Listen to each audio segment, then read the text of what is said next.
Hi అండి, welcome back to our channel. నేనైతే ఇప్పుడు వెరైటీ డిష్ అయితే చేయబోతున్నానండి. అదేంటంటే మీరు ఈ రైస్ చూసి టొమాటో రైసో ఆర్ లేదంటే పులిహోరనో లేదంటే క్యారెట్ రైసో అనుకుంటున్నారంటే మీరైతే ఖచ్చితంగా పప్పులో కాలేసినట్టేనండి.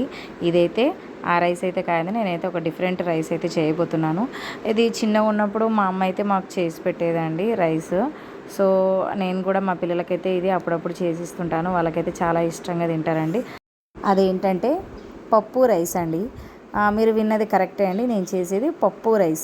మామూలుగా అయితే మనము మార్నింగ్ టైంలో పప్పు అయితే చేస్తాం కదండి, అది నైట్ వరకు మిగిలితే ఖచ్చితంగా తినారండి ఎవరు.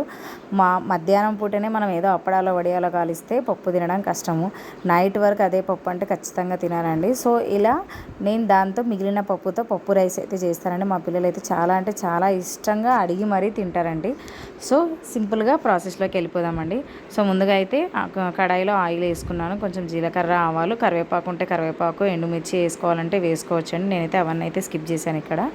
సో ఇలా ఆయిల్ బాగా వేడి అయిన తర్వాత పప్పు అయితే వేసుకోవాలండి. మీరు ఎంత క్వాంటిటీలో చేసుకోవాలనుకుంటున్నారు, 1 మెంబర్కా 2 మెంబర్కా దాన్ని బట్టి చూసుకొని మీరైతే పప్పు అయితే వేసుకోవాలండి. నేనైతే మధ్యాహ్నం పూట మిగిలిన పప్పునైతే వేసేసానండి. మొత్తం వేసేసి బాగా ఇలా మొత్తం ఆయిల్, ఆవాలు, జీలకర్ర మొత్తం కలిసిపోయేలాగా బాగా అయితే తిప్పుతూ ఉండాలండి.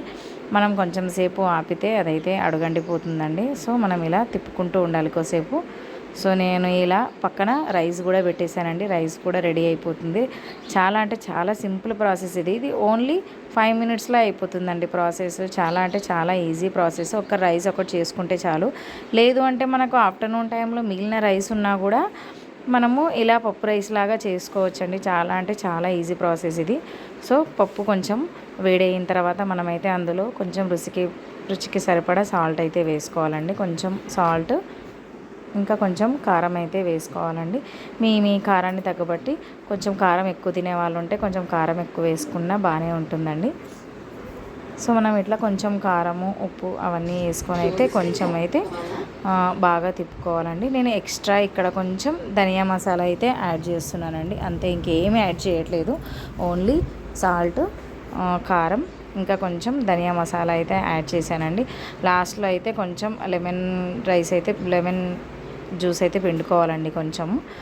కొంచెం టేస్ట్ని ఎక్స్ట్రా చేస్తుంది అదైతే. ఇలా మనం మొత్తం కలిపేసిన తర్వాత ఏం చేయాలంటే ఒక 2 మినిట్స్ అయితే మనము దీన్ని ఉడకనివ్వాలండి బాగా.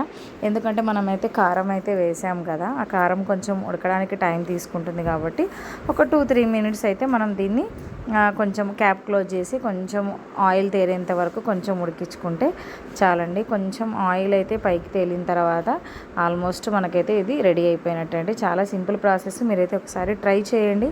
నచ్చితే అయితే నాకైతే కామెంట్లో చెప్పండి ఖచ్చితంగా. సో ఆయిల్ చూసారా, ఆయిల్ అయితే తేలింది కదండి. మనకైతే ఆల్మోస్ట్గా ఇది రెడీ అయిపోయినట్టండి. ఇప్పుడు ఎండ్ ఆఫ్ ద మూమెంట్ ఏం చేయాలంటే కొంచెం లెమన్ అయితే పిండుకోవాలండి. మీరు కొంచెం పుల్లగా తినే వాళ్ళైతే ఒక 1.5 లెమన్ అయితే పిండుకోవచ్చు. నేనైతే మా పిల్లలు ఇక్కడ కొంచెమే తింటారు కాబట్టి నేనైతే ఒక లెమన్ అయితే పిండుతున్నాను, సరిపోతుంది ఒక లెమన్ అయితే. సో లెమన్ జ్యూస్ పిండుకున్న తర్వాత మనకు ఒక 2 మినిట్స్ అయితే మగ్గితే చాలండి. ఇది ఎక్కువసేపు మగ్గనవసరం లేదు. సో ఆల్మోస్ట్ రెడీ అయిపోయినట్టే అండి. మీరు ఒకసారి ట్రై చేయండి. చిన్నప్పుడు మా అమ్మ అయితే బాగా చేసి పెట్టేది ఇది రెసిపీ అయితే. మా పిల్లలకు కూడా చాలా ఇష్టపడతారండి రెసిపీ ఇది. నేను అప్పుడప్పుడు చేసిస్తూ ఉంటాను. పప్పు మిగిలితే ఇలాగే చేసిస్తూ ఉంటాను. మీరు కూడా ఒకసారి ట్రై చేయండి. సో లెమన్ రైస్ అయితే పిండేసానండి. ఒకసారి ఇలా కలుపుకొనేసి మనమైతే క్యాప్ క్లోజ్ చేసి ఒక 2 మినిట్స్ తిప్పేసుకుంటే అయిపోతుందండి. ఆల్మోస్ట్ పక్కన రైస్ కూడా రెడీ అయిపోయింది.